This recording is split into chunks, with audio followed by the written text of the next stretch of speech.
Hello दोस्तों, नमस्कार। आज का टॉपिक है मोल प्रभाज। इसके अंतर्गत हम पढ़ेंगे इसकी परिभाषा क्या होगी, मोल प्रभाज का गणितीय सूत्र क्या होगा और हम जानेंगे मोल प्रभाज से संबंधित हम किन गणितीय प्रश्नों को हल कर सकते हैं। दोस्तों, मोल प्रभाज का परिभाषा जानने से पहले हमको कुछ बातों को जानना होगा। देखिए, मोल फ्रैक्शन या मोल प्रभाज को जो होता है जनरली एक्स से शो करते हैं। अब इनके शाब्दिक अर्थों को हमको कुछ समझना होगा। अगर मान लीजिए लिखा हुआ है XH2O, तो XH2O का मतलब हो गया जल का मोल प्रभाज। H2O मतलब जल, X मतलब मोल प्रभाज, तो XH2O का मतलब हो गया जल का मोल प्रभाज। उसी प्रकार अगर यहां देखेंगे तो क्या लिखा हुआ है XC2H5OH, यानी एथिल अल्कोहल का मोल प्रभाज। तीन शब्दों को हमको पहचानना होगा, तभी क्या है मोल प्रभाज का हम सूत्र जान सकते हैं। दूसरा हमको टर्म समझना होगा N का मतलब यहां है मोलों की संख्या। ठीक है, तो अगर कहीं लिखा हुआ है NH2O, इसका मतलब क्या हो गया, जल की मोलों की संख्या हो गई। और अगर लिखा हुआ है NC2H5OH, मतलब क्या हो गया, एथिल अल्कोहल की मोलों की संख्या। ये दो टर्मिनोलॉजी हमको समझना होगा, तभी हम मोल प्रभाज की परिभाषा को समझ पाएंगे और इसकी गणितीय सूत्र को हम समझ पाएंगे। अब अगर देखा जाए तो अगर कोई विलयन है जिसमें दो घटक है, कौन कौन सा है, H2O है और CH3OH है, इसका विलयन है।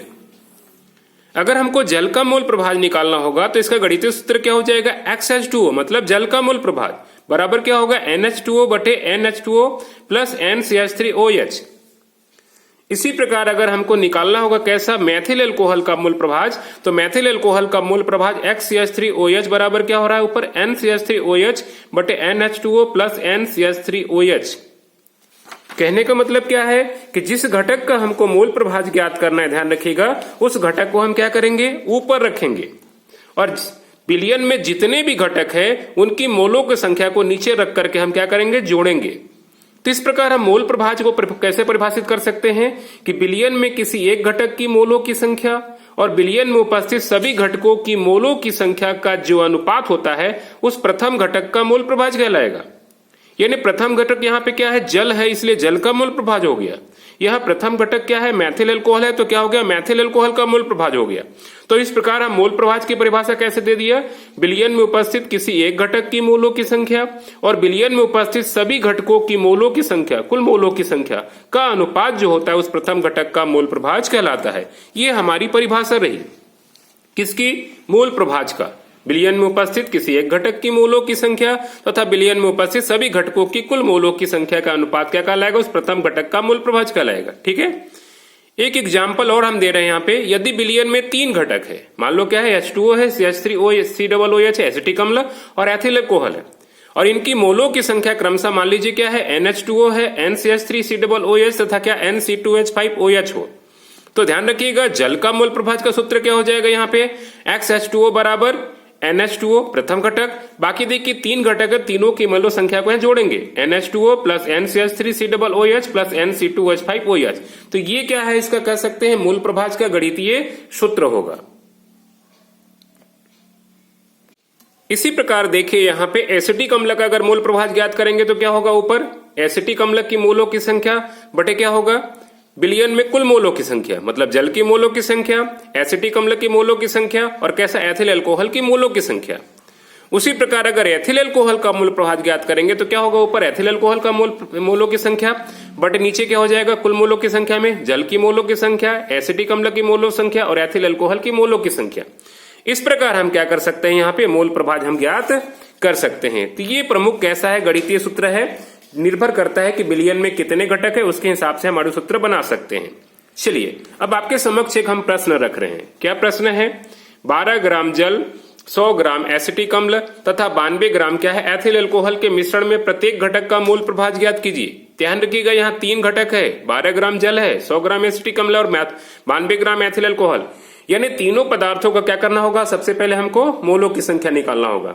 तो ध्यान रखिएगा सबसे पहले तो क्या क्या दिया हुआ है, तो पहला दिया है जल का द्रव्यमान दिख रहा होगा 12 ग्राम, दूसरा दिया होगा एसिटिक अम्ल का द्रव्यमान कितना 100 ग्राम और तीसरा दिया होगा एथिल अल्कोहल का द्रव्यमान कितना 92 ग्राम। ठीक है, अब ध्यान रखिएगा हमको प्रत्येक घटक का मोलों की संख्या निकालना होगा। ठीक है, हम जानते हैं मोलों की संख्या का क्या सूत्र होता है, तो ध्यान रखिएगा हम पहले बता चुके हैं कि विलयन की हम बता चुके हैं क्या कि विलेय की जो मोलों की संख्या बराबर क्या होता है, विलेय का द्रव्यमान बटे क्या होता है, विलेय का अणुभार। तो जल की मोलों की संख्या निकालेंगे तो क्या हो जाएगा, जल का द्रव्यमान बटे क्या होगा, जल का अणुभार होगा। इसी सूत्र का हम क्या करेंगे, आगे प्रयोग करेंगे। तो देखिए अगर जल की मोलों की संख्या निकालेंगे तो क्या हो जाएगा, यहाँ पे जल की मोलों की संख्या NH2। ध्यान रखिएगा ये संकेत देना बहुत जरूरी है, क्योंकि सूत्र में इसी संकेत को हम क्या करेंगे, रखेंगे। तो जल की मोलों की संख्या बराबर क्या होगा, जल का द्रव्यमान बटे जल का अणुभार। देखिए जल का द्रव्यमान यहाँ 12 दिया हुआ है, अणुभार कैसा होगा, 18 होगा। हम अणुभार निकालना सिखा चुके हैं। H2O में क्या होगा, ऑक्सीजन का भार 16 और हाइड्रोजन का 2, कुल मिला के क्या होगा, 16 हो जाएगा। इसी प्रकार आप एसिटिक अम्ल की मोलों की संख्या निकालेंगे तो एसिटिक अम्ल की मोलों की संख्या कितना हो जाएगा यहाँ पे, तो एसिटिक अम्ल का द्रव्यमान बटे एसिटिक अम्ल का कैसा, अणुभार। देखिए उपरोक्त उदाहरण में क्या दिया हुआ है यहाँ पे, एसिटिक अम्ल, ध्यान रखिएगा इसका द्रव्यमान 100 ग्राम दिया है और एसिटिक अम्ल का अगर अणुभार निकालेंगे तो कितना मिलेगा, 60 मिलेगा।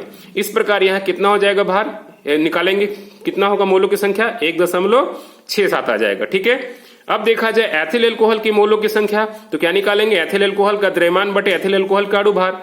एथिल एल्कोहल का द्रव्यमान कितना दिया हुआ है, ऊपर देख चुके हैं 92 दिया हुआ है। ठीक है, अणुभार कितना हो गया, 46। इनका अनुपात निकालेंगे तो क्या होगा, 2 मोल होगा। इस प्रकार हम तीनों पदार्थों का क्या कर चुके हैं, मोलों की संख्या निकालेंगे। अब ध्यान रखिएगा, अब सीधे क्या करेंगे, सूत्र लगाएंगे। देखिए अब अगर जल का मोल प्रभाज का सूत्र लगाते हैं XH2O बराबर तो क्या होगा, NH2O बटे NH2O plus NCH3COOH plus NC2H5OH। देखिए NH2O का मान कितना था, 0.67 था, है ना। तो बाकी तीनों घटक का 0.67 इसका है, ये किसका है, एसिटिक अम्ल का है, और ये किसका, 2 किसका है, एथिल अल्कोहल का है। तीनों की मोलों की संख्या का जोड़ेंगे, ध्यान रखिएगा, तो ये मिलेगा हमें इसका मोल प्रभाज कितना, 0.15। ध्यान रखिएगा यहाँ कोई मात्रक नहीं लगेगा, क्यों, क्योंकि ऊपर भी मोल है और नीचे भी मोल है, ये दोनों मोल आपस में क्या होंगे, कैंसिल हो जाएंगे। तो मोल प्रभाज का ध्यान रखिएगा कोई मात्रक नहीं होता है, इसलिए कोई मात्रक आप लोग क्या करेंगे, नहीं लगाएंगे। ठीक है, इसी प्रकार हम किसका निकालेंगे मोल प्रभाज दूसरा, अब हम निकाल लेंगे किसका, एसिटिक अम्ल का मोल प्रभाज। तो एसिटिक अम्ल का मोल प्रभाज XCH3COOH बराबर क्या होगा, NCH3COOH बटे क्या होगा, NH2O प्लस क्या हो जाएगा, NC2H5OH प्लस हो जाएगा NCH3COOH।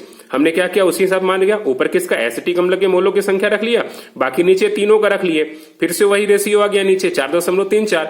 इसको क्या किया, 1.67 में 4.34 का डिवाइड करेंगे तो क्या आएगा, 0.38। ये किसका होगा, एसिटिक अम्ल का मोल प्रभाज होगा। ठीक है, उसी प्रकार देखिए हम किसका निकाल रहे हैं नीचे, तो हम निकाल रहे हैं क्या, एथिल एल्कोहल का मोल प्रभाज। तो एथिल मोल का इसी प्रकार निकालेंगे तो क्या हो जाएगा, इसका मोल प्रभाज आएगा कैसा, 0.46। ठीक है, तो तीनों पदार्थों का क्या है, मोल प्रभाज हम इस प्रकार ज्ञात कर सकते हैं। एक चीज आपको विशेष जानकारी दे दूं मैं, बिलियन में चाहे एक घटक हो चाहे बिलियन में कई घटक हो, सभी के मोल प्रभाजों का योग हमेशा क्या होता है, 1 होता है। आप यहाँ पे उत्तर चेक कर सकते हैं।